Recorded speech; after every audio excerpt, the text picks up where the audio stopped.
a minha intenção é gastar esse tempo aqui com os irmãos, refletindo sobre o conteúdo do primeiro parágrafo do capítulo 29. É um parágrafo relativamente grande para aquilo que a gente está acostumado a ver aqui nos nossos estudos através da Confissão de Fé de Westminster.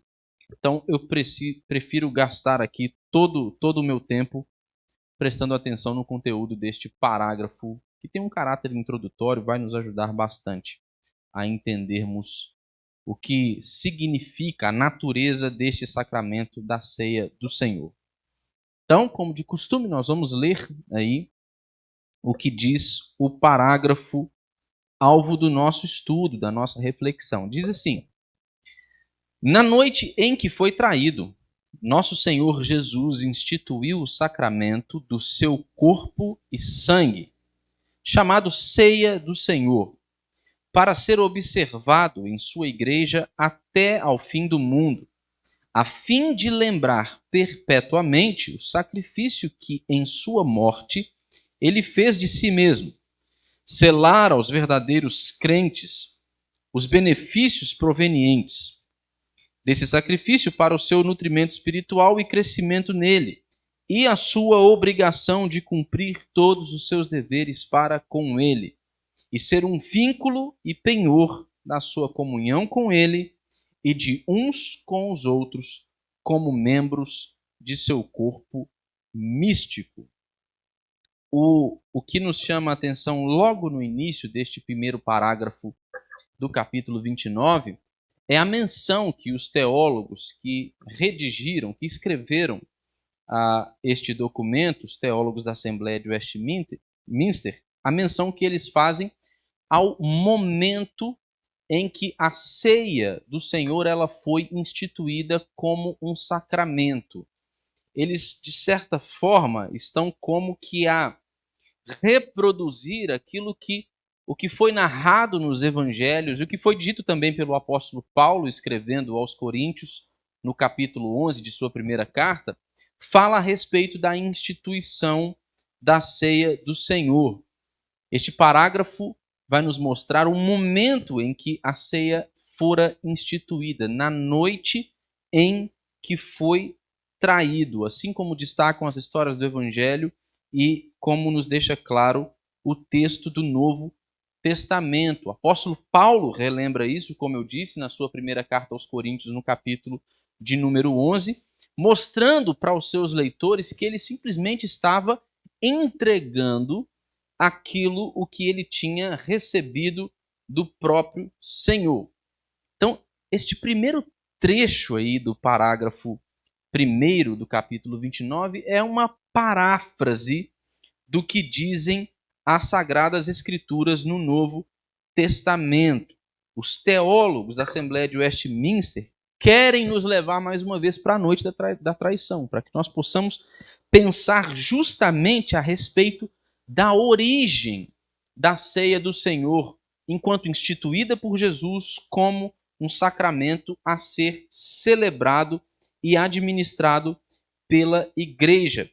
E quando os teólogos da Assembleia de Westminster, eles parafraseiam a narrativa do Novo Testamento, eles nos levam até o dia da traição, eles captam a nossa memória. O que eles querem fazer? Eles querem chamar a nossa atenção para algumas verdades fundamentais a respeito da ceia do Senhor e daquilo o que ela representa. Primeira verdade fundamental diz respeito à instituição da ceia propriamente dita. O parágrafo diz que na noite em que Jesus foi traído, reproduzindo aí o que diz também o Novo Testamento, o nosso Senhor Jesus instituiu o sacramento do seu corpo e sangue. Então, quem instituiu a ceia? Quem deu ordem à igreja que participasse dessa refeição e que a administrasse como um sinal e selo da graça divina em Cristo Jesus? Foi o próprio Cristo. Ninguém menos do que Jesus é que poderia instituir com autoridade devida esta refeição como um sacramento, como um rito a ser celebrado pela igreja.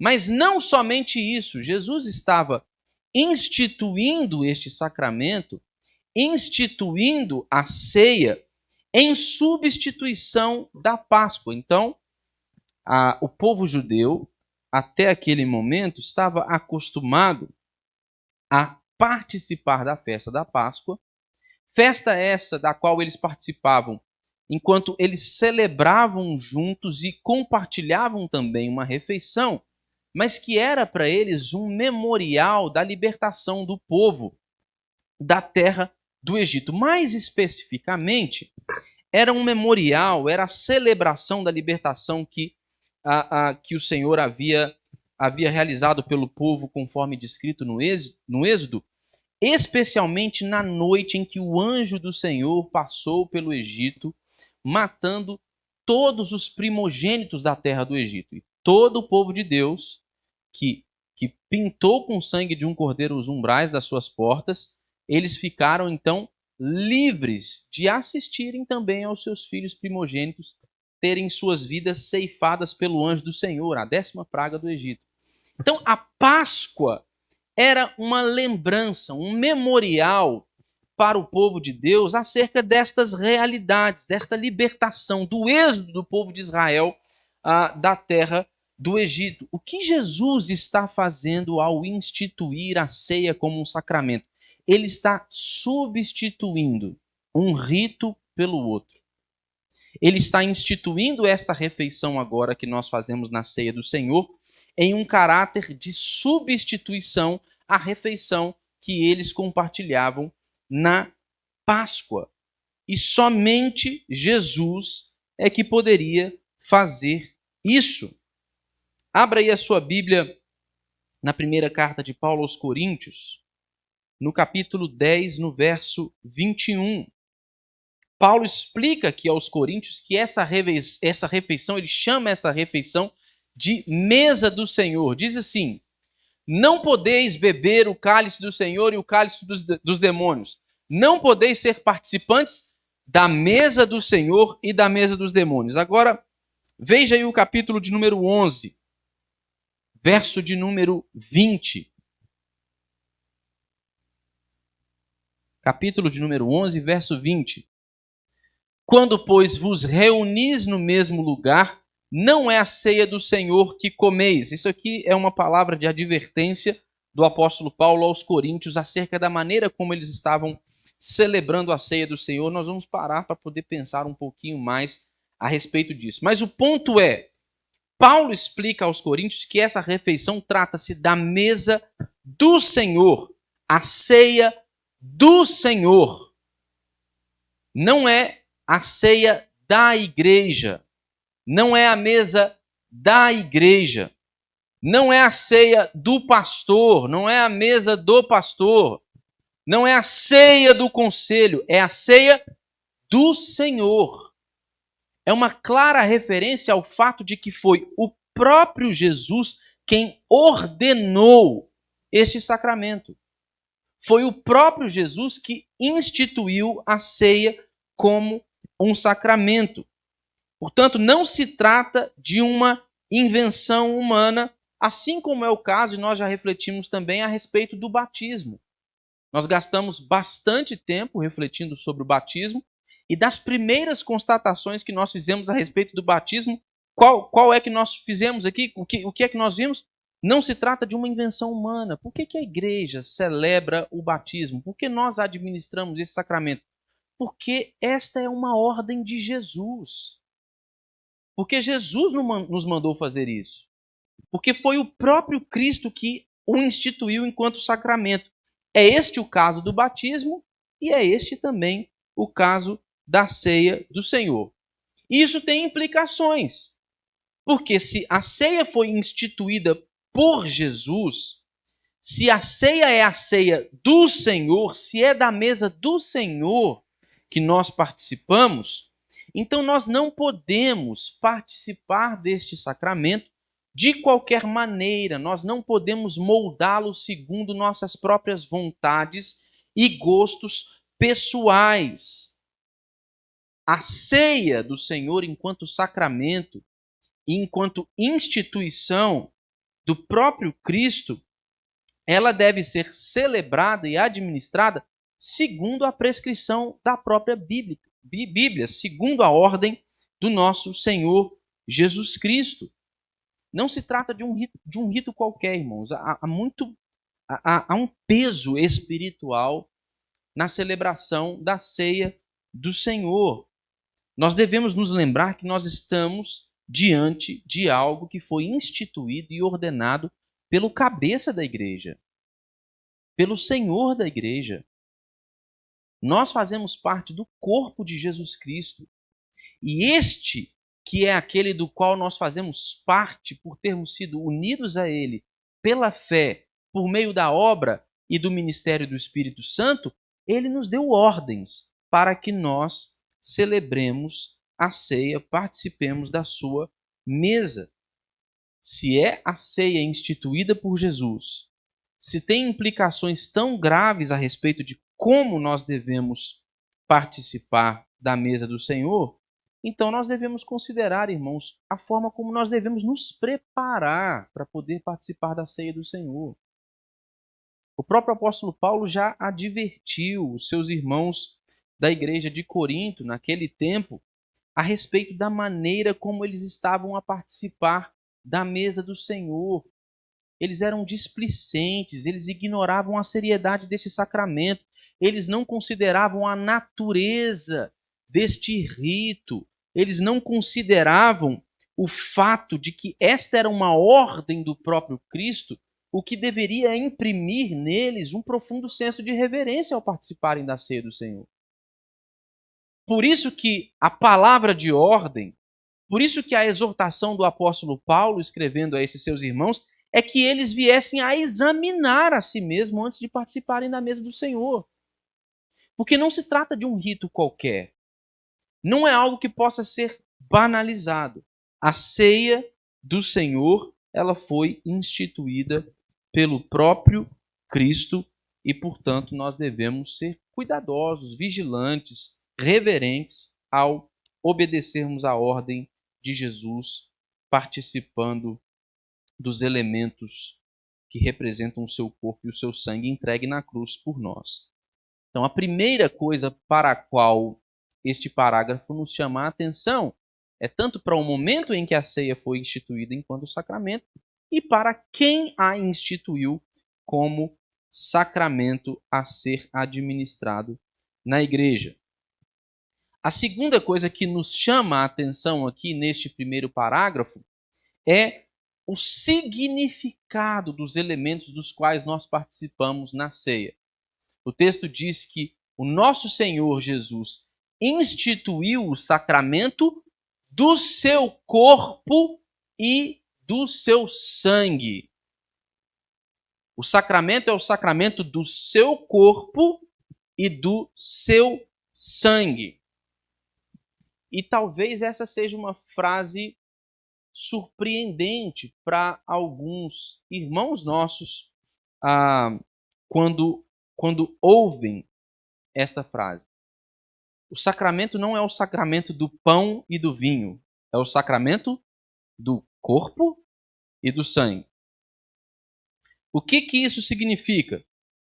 Significa que os católicos romanos estão certos com a doutrina da transubstanciação? E o que nós temos diante de nós, quando nós ingerimos aqueles elementos, é o corpo de fato, que materializa-se, e o sangue de Cristo? Não, não é isso. O ponto não é este. Mas nós devemos considerar aquele significado real por trás dos elementos que nós compartilhamos na mesa do Senhor. O pão e o vinho não são o que está em foco. Eles são elementos representativos. A ênfase não é dada ao pão e o vinho. A ênfase é dada aos elementos que eles representam. A realidade que eles representam. Quando Jesus ele instituiu a ceia, ele participou dos elementos. Ele comeu do pão e bebeu do vinho juntamente com os seus discípulos. Mas as palavras de Jesus enfatizaram que os elementos da ceia, o pão e o vinho, conforme eles tinham em mãos ali, e aqueles que eles comeram e beberam juntos, eles representavam uma realidade maior do que eles.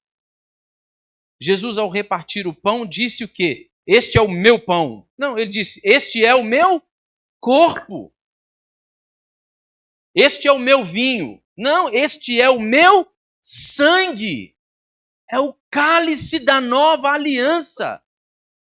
Então, quando nós olhamos para a realidade da instituição da mesa do Senhor, da ceia enquanto sacramento, e quando nós participamos dos elementos que aqui são compartilhados, nós devemos ter em mente de maneira muito clara que este sacramento instituído por Jesus é o sacramento do seu corpo e do seu sangue. O pão e o vinho enfatizam uma realidade maior do que eles mesmos. Eles enfatizam a realidade que eles representam. Jesus disse: isto é o meu corpo que é dado por vocês. Este cálice é a nova aliança no meu sangue. Vamos ver? Evangelho de Mateus, capítulo de número 26, versos 26 a 28.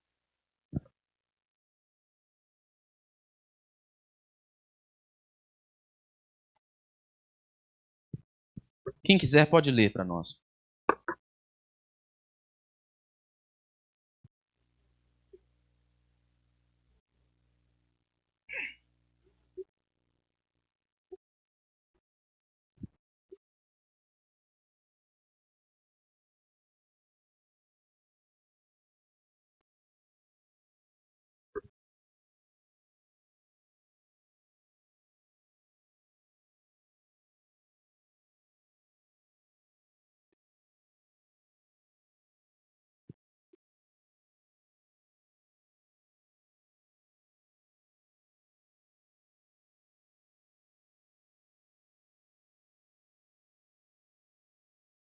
Então, qual é o ponto para nós aqui, irmãos? O ponto é que pão e vinho são elementos visíveis que apontam para uma realidade invisível maior do que eles. Apontam para o corpo de Cristo Jesus entregue por nós e o sangue de Jesus Cristo derramado em nosso favor.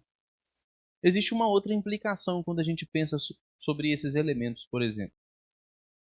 Me chama a atenção aqui o valor dos símbolos.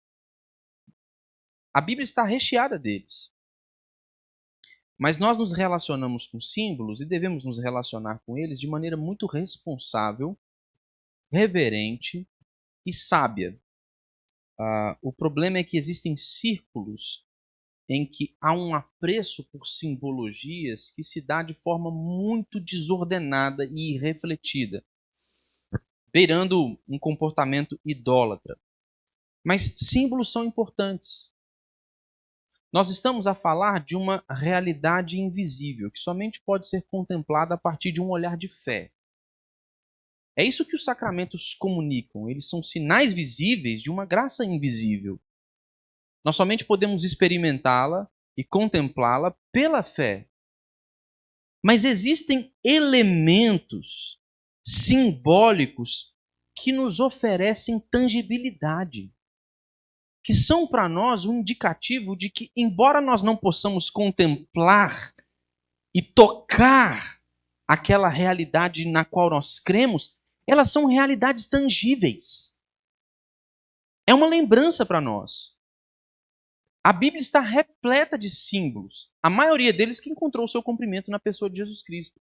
Mas mesmo após a inauguração do reino de Deus por meio de Jesus Cristo, quando nós olhamos para o Novo Testamento, nós olhamos para os próprios sacramentos e nós olhamos para a vida da igreja e a tradição da igreja, nós vamos ver que estes irmãos, eles se apegavam a alguns símbolos que apontavam para uma realidade maior do que eles mesmos, realidades proclamadas pela fé cristã, mas que detinham a sua importância.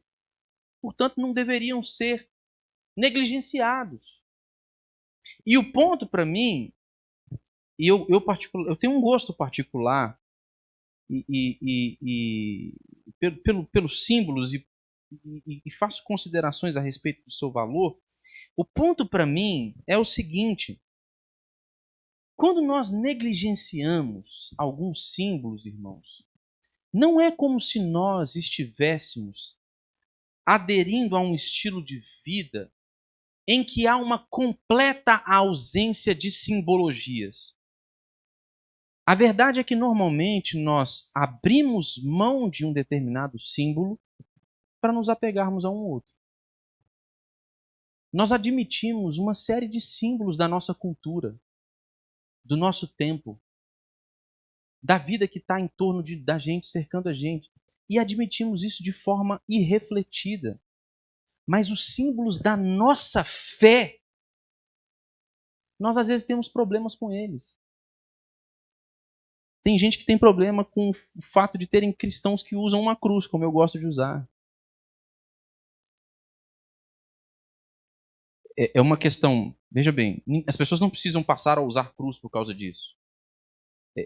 Mas eu faço um uso refletido destes símbolos e há um elemento de gosto particular também aqui, obviamente, irmãos. Então, se você não gosta, se não combina com você, tá tudo certo, tá? Fique em paz. Mas algumas pessoas se incomodam com o fato de que um crente ande por aí com uma cruz no pescoço. Um crente. O símbolo da fé cristã. O símbolo maior da fé cristã. Sabe o que eu penso, irmãos? Eu penso que o problema talvez não esteja no crente que usa a cruz, mas naquele irmão que precisa se reconciliar com os símbolos da sua fé. Que ele anda carregado de símbolos da cultura, do tempo, das suas outras convicções, mas não ostenta símbolos da sua fé. Eu estou de bem com a minha fé. Eu estou de bem com o fato de que a cruz é um símbolo notável da fé e da tradição cristã. É algo que eu ostento orgulhosamente, porque o meu Salvador deu a sua vida por mim em uma cruz. Cristãos perseguidos nos primeiros séculos, eles usavam aquele símbolo do peixe, como nós vemos, muitas vezes, eles desenhavam eles como forma de se identificarem. Símbolos têm valor, irmãos. Símbolos dão tangibilidade para a nossa fé. Então a gente precisa pensar sobre o valor deles de maneira refletida, sábia e reverente. Nós devemos nos relacionar com essas coisas sabendo que apontam para coisas maiores do que elas mesmas. Em terceiro lugar, este parágrafo nos chama a atenção para a continuidade da ceia e para a perpetuidade da ceia. O sacramento do corpo e do sangue de Jesus Cristo, é dito aí neste parágrafo, ele deve ser observado pela igreja. O texto diz que ele deve ser observado na igreja de Jesus Cristo. O parágrafo 3 vai explicar isso, vai tratar disso de forma mais detalhada. Então, nós vamos gastar depois mais tempo refletindo sobre isso. Mas o ponto aqui é: este sacramento instituído pelo Senhor Jesus Cristo, o sacramento do seu corpo e do seu sangue, ele não foi dado a pessoas específicas, a indivíduos específicos. Jesus não instituiu a ceia para Pedro, para Tiago e para João. Eles são mais íntimos meus aqui, dos meus discípulos, eu vou chamar eles num canto aqui, a gente vai participar de uma refeição junto. E vai ser uma memória, né, especial para eles, para quando eu partir. Não. Jesus, ele instituiu a ceia, ele deu a ceia a todos os discípulos. E nós vamos ver ao longo de todo o Novo Testamento. Então, nas narrativas dos evangelhos, na história dos evangelhos, nós vamos ver ali, tanto nos evangelhos de Mateus, Marcos e Lucas, Jesus instituindo a ceia a todos os discípulos, dando a ceia a todos os discípulos. Mas quando nós observamos todo o desenvolvimento da obra do Senhor na sua igreja no Novo Testamento, nós vamos ver que esta era uma ordem que fora dada a toda a igreja, da qual os apóstolos, os discípulos, eram os representantes, os primeiros representantes. Então, a ceia, ela é para a igreja de Jesus Cristo. O que chama a nossa atenção para esse caráter de continuidade dela. Aquilo que Jesus instituiu, deu aos seus discípulos lá na noite em que ele foi traído, é por isso que nós continuamos a celebrar hoje. Porque nós entendemos que não foi algo para aqueles indivíduos e para aquele momento. É algo que nós devemos continuar a celebrar em honra de Cristo, com todo o corpo da fé, com toda a igreja, e não apenas algo para ser celebrado e administrado para indivíduos isolados ou círculos seletos. Mas isso chama a nossa atenção também, começa a chamar a nossa atenção para a perpetuidade da ceia. Então, a ceia foi dada à igreja, deve ser observada na igreja de Jesus Cristo, até quando? O que diz o texto aí? Até o fim do mundo. Então, Jesus, ele celebrou, participou da ceia com seus discípulos, mas a instituição da ceia para a igreja, ela deve ser celebrada, administrada até o fim do mundo. O texto vai dizer aí que nós devemos nos lembrar perpetuamente do sacrifício de Jesus. Nós devemos celebrar e participar da mesa do Senhor como uma lembrança perpétua de sua morte, da entrega de si mesmo em favor da sua igreja. Abra aí a sua Bíblia na primeira carta de Paulo aos Coríntios, novamente, no capítulo 11, agora nos versos de número 24 a 26.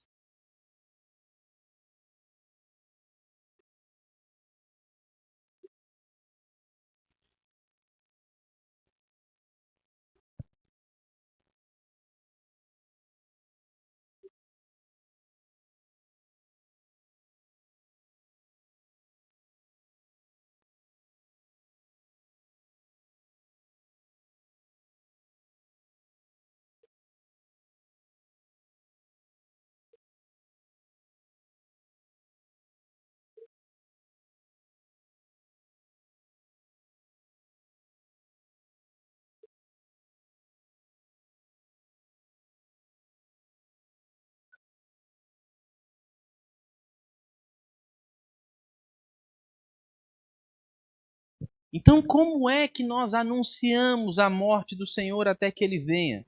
Nós anunciamos a morte do Senhor até que ele venha através da proclamação do Evangelho, através do ensino das palavras de Jesus.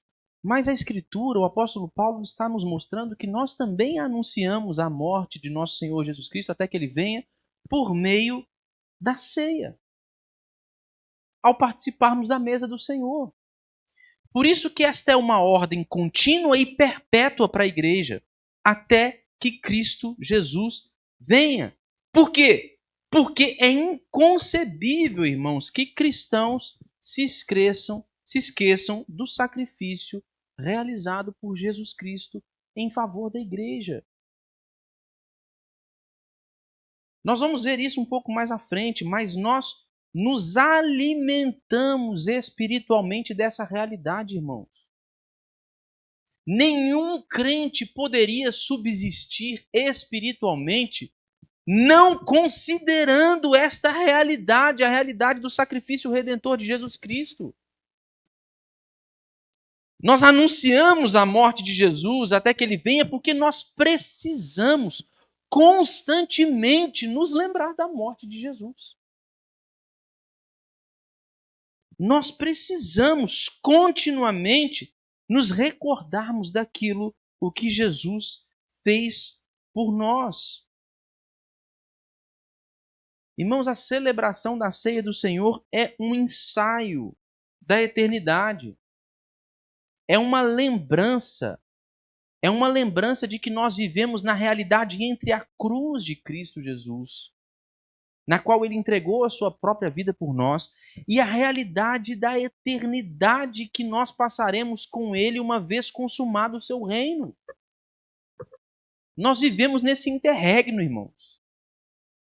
Esse é o interlúdio em que nós nos encontramos. Nós estamos entre essas duas realidades. Nós estamos aguardando a ressurreição do último dia. Nós precisamos nos lembrar disso. Nossa esperança está posta nesse sacrifício bendito de Jesus Cristo. E é por isso que a igreja deve participar da mesa do Senhor. O texto da Assembleia de Westminster, do parágrafo 1º que nós lemos, nos chama atenção também para alguns benefícios da ceia do Senhor para a vida dos crentes. Então, o texto continua a dizer aí que nós devemos observar na igreja este sacramento até o fim do mundo, né, como uma lembrança perpétua do sacrifício de Jesus Cristo, daquilo que ele fez pelos crentes, ao selar os verdadeiros crentes, os benefícios provenientes desse sacrifício para o seu nutrimento espiritual e crescimento nele e a sua obrigação de cumprir todos os seus deveres para com ele. Demorei aqui porque eu ponho um texto desse tamanho, acho que aqui vocês leem, né? Eu não leio direito, não, eu enxergo mal. Eu ponho essa letra, a fonte desse tamanho, mas toda vez que eu venho para cá eu falo assim, eu devia ter aumentado a fonte, não estou enxergando nada. Então veja só, existem alguns benefícios aí, pelo menos descritos nesse trecho que eu li. O primeiro deles é que este evento para o qual a Assembleia de Westminster nos chama a atenção, o dia em que o Senhor Jesus foi traído e o dia em que ele instituiu a sua ceia como um sacramento, ele nos chama a atenção para alguns dos benefícios que nós desfrutamos. Primeiro, o primeiro benefício é a memória, a recordação desse sacrifício de Jesus Cristo. Nós não celebramos a ceia somente como uma lembrança do sacrifício que Jesus fez ao entregar a si mesmo, mas também como uma lembrança que Jesus, ele prometeu o seu corpo para nós. Ele estabeleceu uma aliança conosco. A coisa tem implicações pessoais, sabe, irmãos? Eu disse isso para os irmãos em um dos meus últimos sermões. Quando nós consideramos a morte de Jesus Cristo, nós precisamos nos lembrar que Jesus ele deu a sua vida não por um grupo de pessoas hipotéticas, mas por um grupo de pessoas reais, por um povo concreto. Jesus ele não deu a sua vida para pessoas como você, mas ele deu a sua vida por você. É uma bênção nos recordarmos disso. É uma bênção, irmãos, lembrarmos que a oferta de Jesus, de seu próprio corpo e seu próprio sangue, é uma oferta por nós. É algo que ele nos dá. É algo que ele nos oferece. É a sua aliança sendo firmada conosco, até que ele venha, para que nós possamos desfrutar de comunhão com ele por toda a eternidade. Então, esta é uma bênção, nos lembrarmos daquilo que a doutrina da expiação limitada diz. Jesus deu a sua vida pelo seu povo. Jesus entregou a sua vida pelas suas ovelhas. E a ceia, ela serve como um selo desses benefícios da redenção na vida dos crentes. E isso é uma bênção. Uma outra bênção descrita no trecho que eu li agora há pouco é a nutrição espiritual e o crescimento que nós temos em Cristo Jesus quando nós participamos da mesa do Senhor. O texto diz que a ceia deve ser observada para nosso nutrimento espiritual e crescimento nele, crescimento em Cristo. O que a gente vê nos evangelhos, nos textos da instituição da ceia? Nós vamos ver que, pelo menos em parte, essa refeição, a ceia do Senhor, ela era um cerimonial adicional para uma refeição que já existia.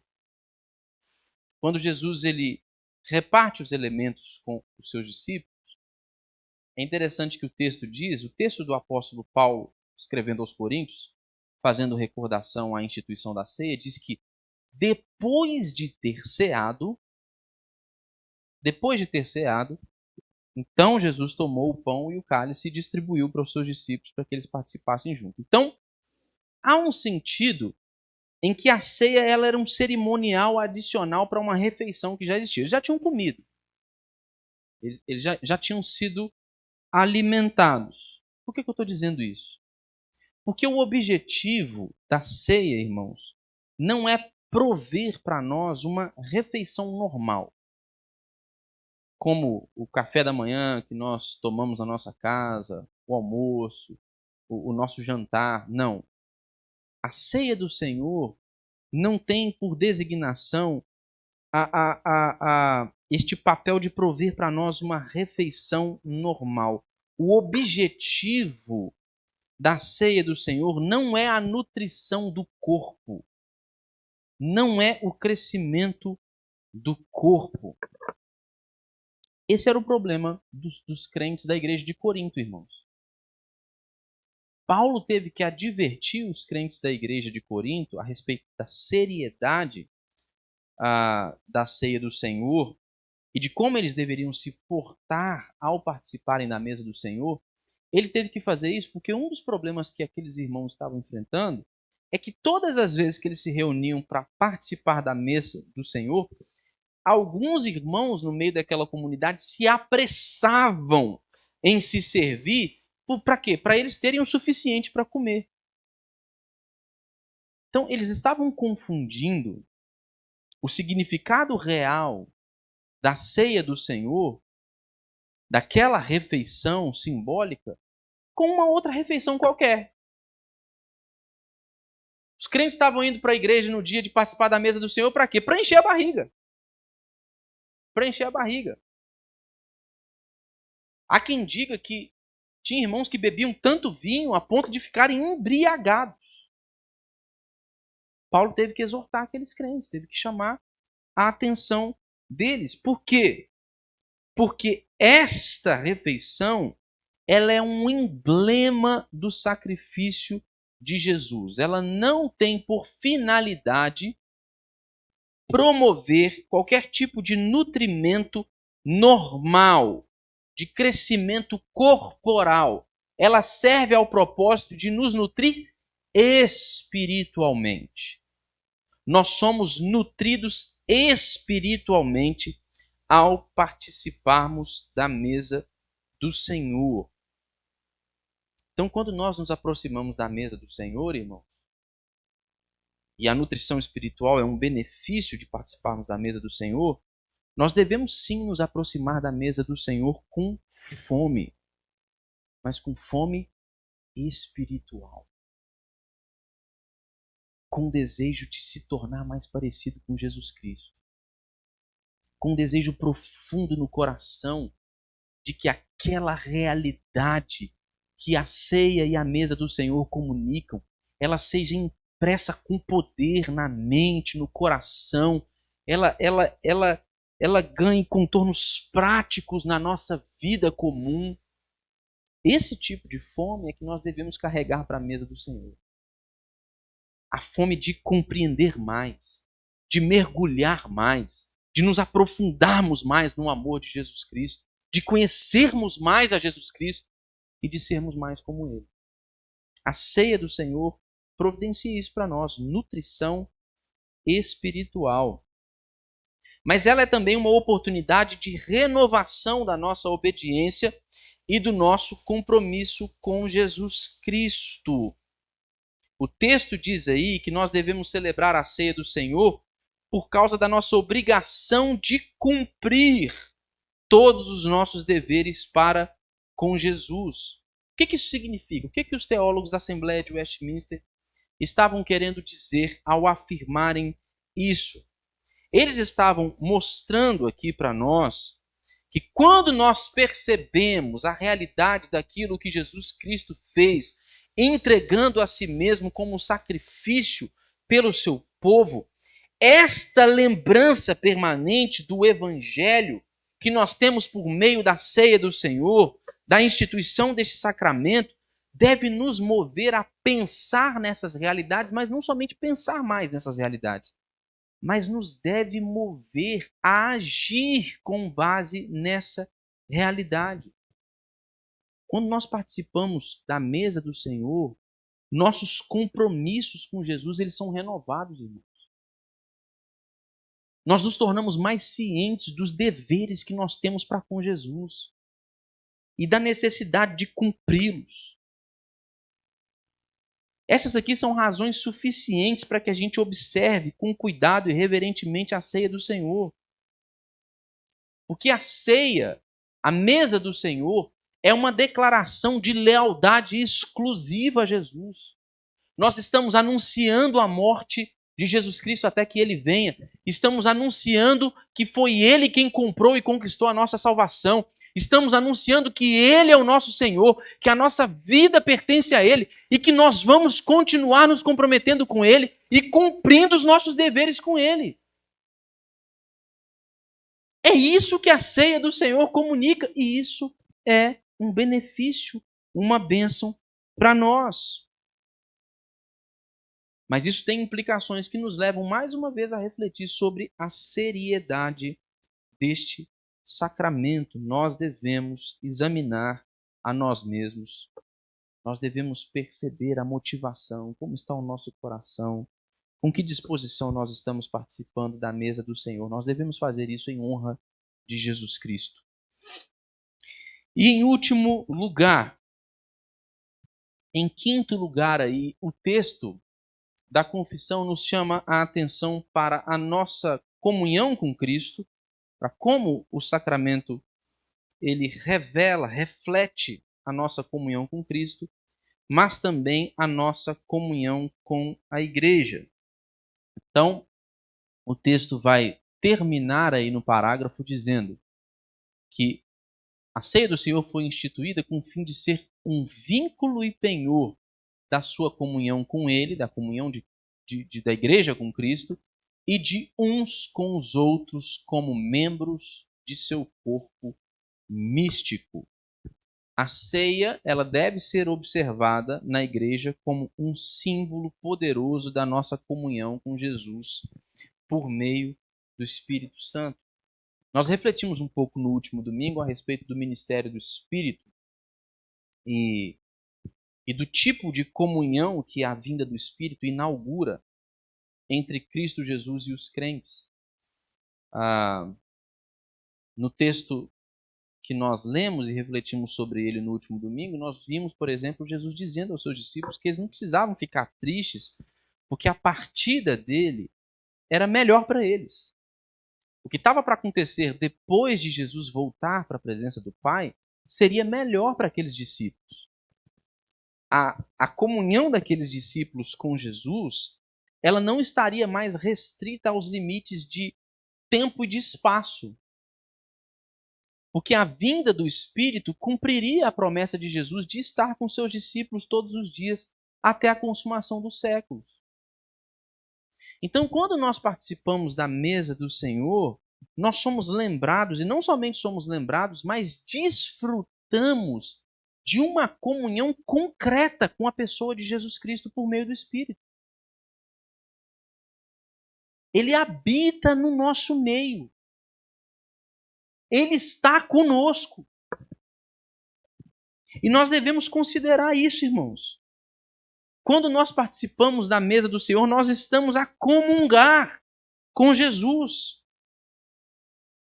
Nós estamos a desfrutar desta presença de Jesus conosco.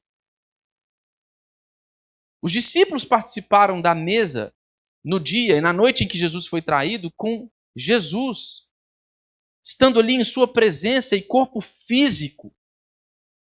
Aquilo que eles experimentaram especificamente ali, naquele momento, não é algo que nenhum outro crente tenha experimentado em qualquer outro momento da história. Mas isso não significa que falte algo na mesa do Senhor que nós celebramos. A realidade é que nós participamos da mesa do Senhor, desfrutando da presença de Jesus Cristo conosco, porque nós fomos unidos a Ele por meio do seu Espírito. É por isso que o apóstolo Paulo fala de cristãos participando do cálice, na sua primeira carta aos Coríntios, no capítulo 12, no verso 13, como aqueles a quem foi dado beber de um só Espírito. A mesa do Senhor nos lembra da presença constante de Jesus com o seu povo, com a sua igreja. É a comunhão do corpo de Cristo.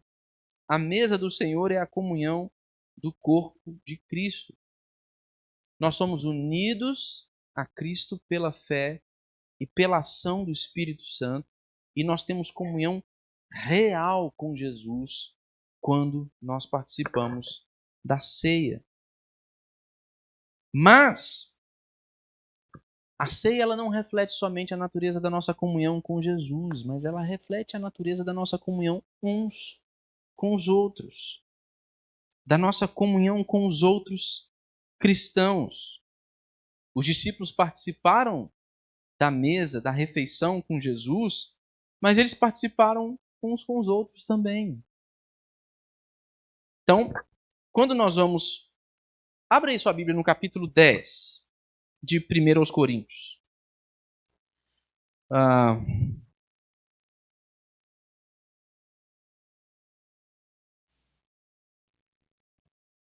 Versos 16 e 17. Vamos ler esses versos, eles vão nos ajudar aqui.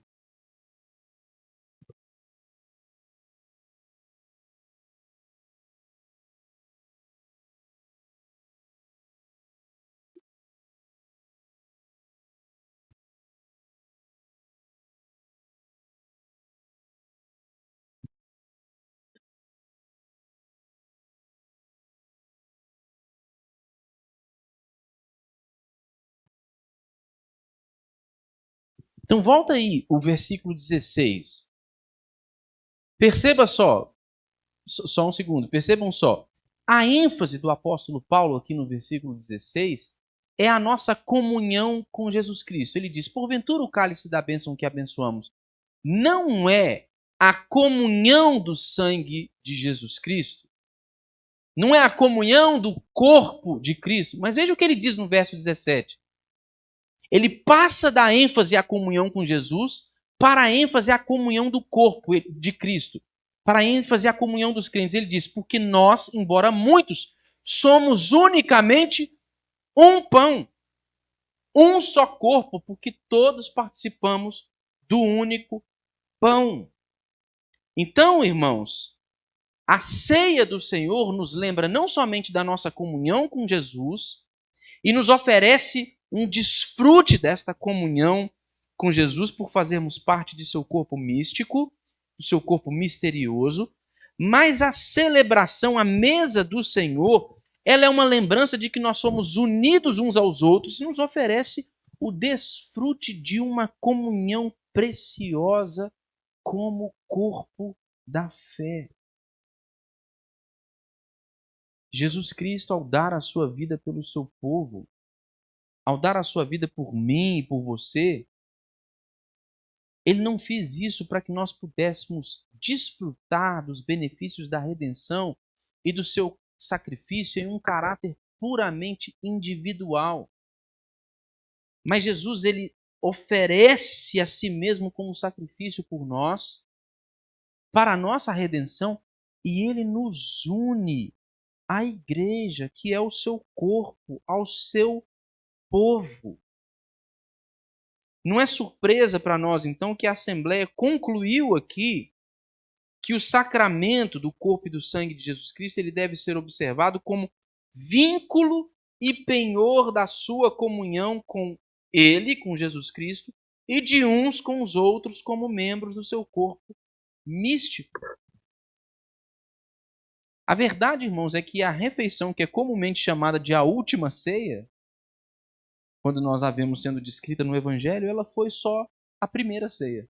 Ela não foi a última, ela foi a primeira.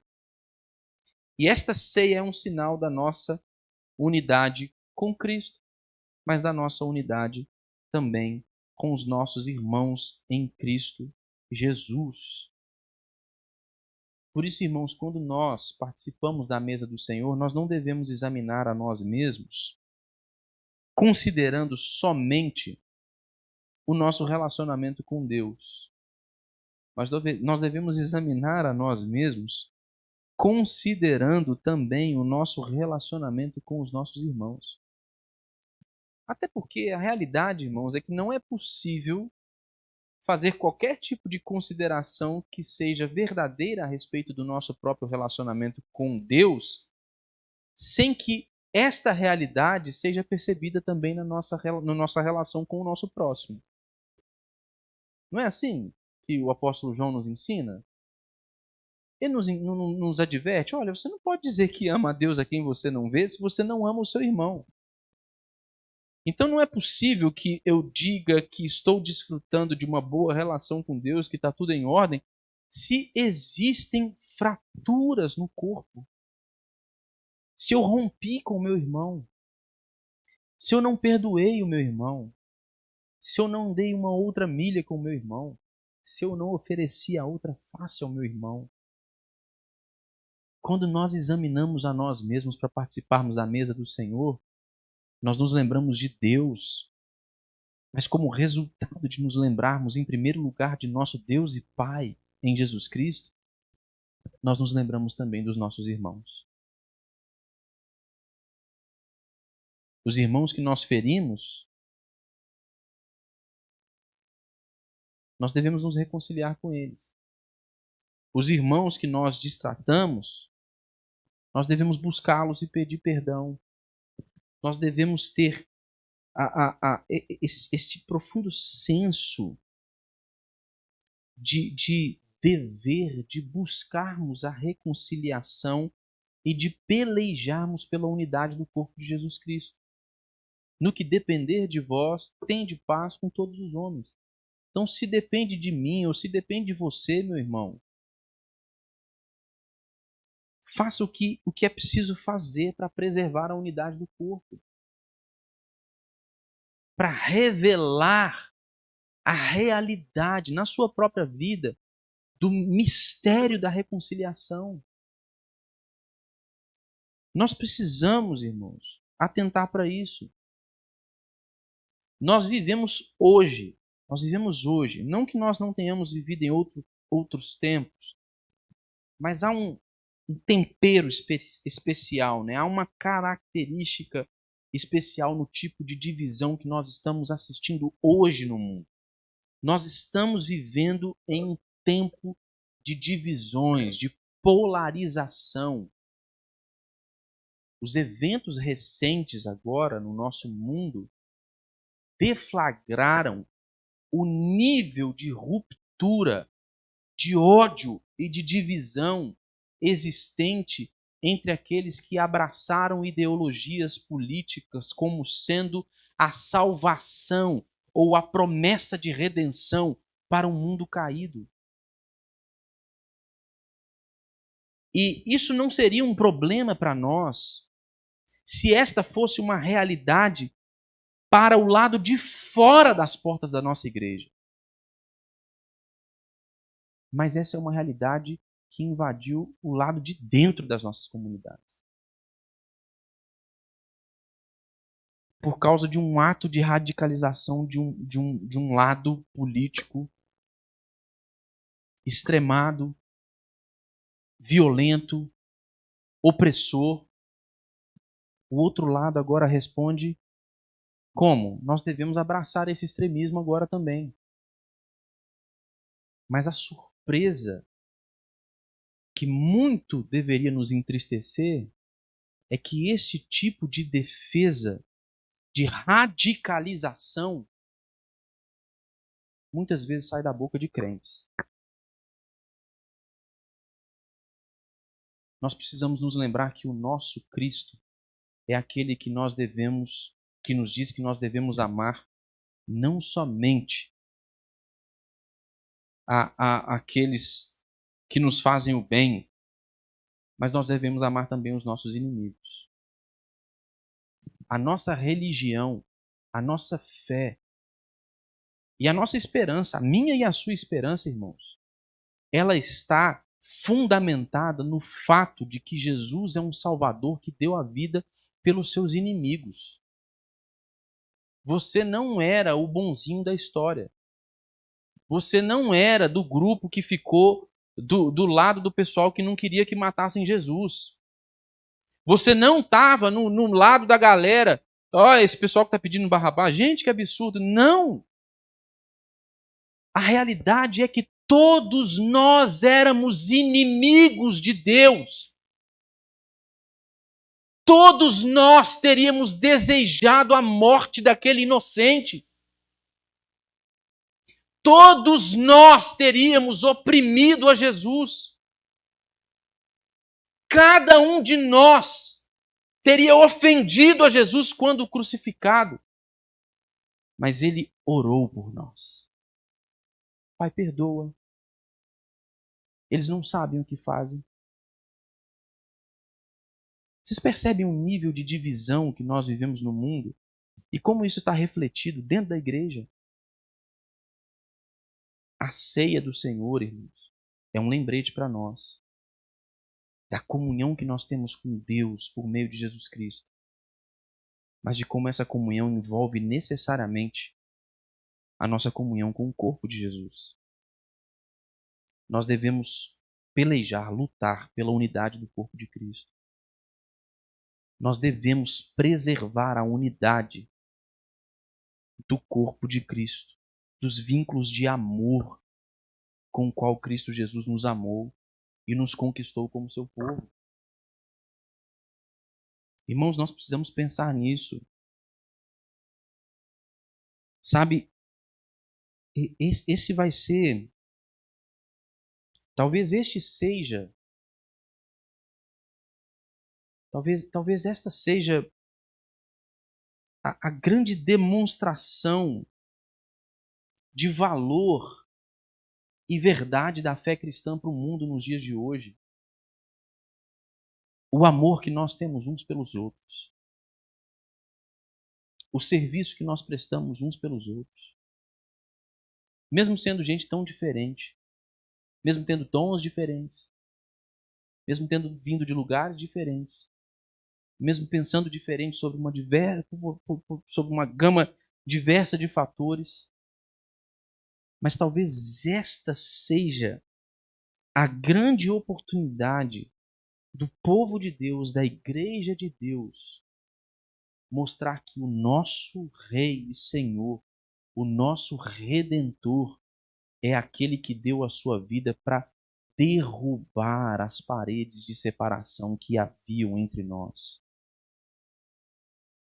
E agora nós nos amamos, nós cuidamos uns dos outros, nós servimos uns aos outros, nós acolhemos os diferentes, nós cuidamos dos nossos amigos, mas nós também amamos os nossos inimigos. Porque nós acreditamos que a redenção do mundo, ela não se dará por meio da conquista do poder por um lado político A ou B. Nós acreditamos que a redenção do mundo, ela se dará por meio da conquista que Cristo já fez de todas as coisas, através do seu sacrifício, da inauguração do seu reino que ele há de consumar quando vier para buscar a sua igreja. A igreja é um corpo de unidade.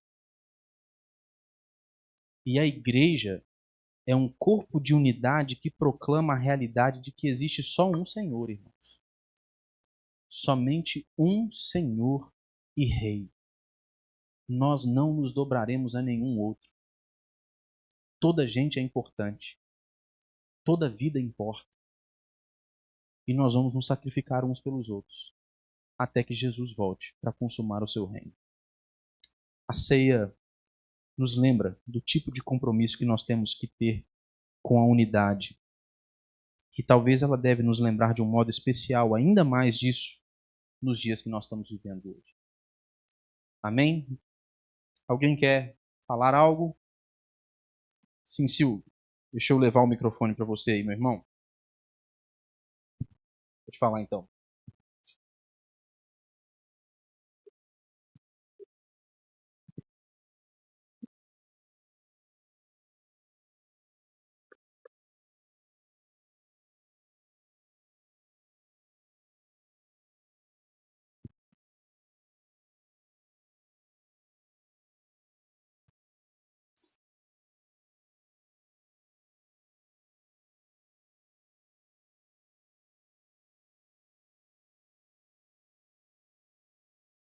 Qual que é o certo? Você quer saber? Rapaz, acho que não tem uma resposta para isso não, viu, Silvio? Calvino, por exemplo, acreditava que a ceia do Senhor deveria ser celebrada em todos os cultos. E não somente isso. Calvino não só acreditava nisso, mas de fato, nas igrejas em que ele pastoreou, a ceia era celebrada em todos os cultos. Existem outros irmãos. Eu não posso nem dizer que existem denominações que façam isso. Eu acho que isso não acontece em um nível denominacional, né? No nível de uma tradição inteira assim, evangélica, cristã. Mas existem igrejas que fazem isso. Nós celebramos a ceia, participamos da mesa do Senhor uma vez por mês, né? Sempre é o primeiro domingo. E não existe nenhuma base bíblica nem para você celebrar todos os domingos, nem no primeiro domingo, nem no segundo, nem no terceiro, nem no quarto. Eu acho que é uma questão que está muito mais associada à tradição da igreja e a como essa prática se deu na história da igreja. Né? A Bíblia não fala sobre o como é que é? Periodicidade. A Bíblia não fala sobre isso de maneira clara no Novo Testamento.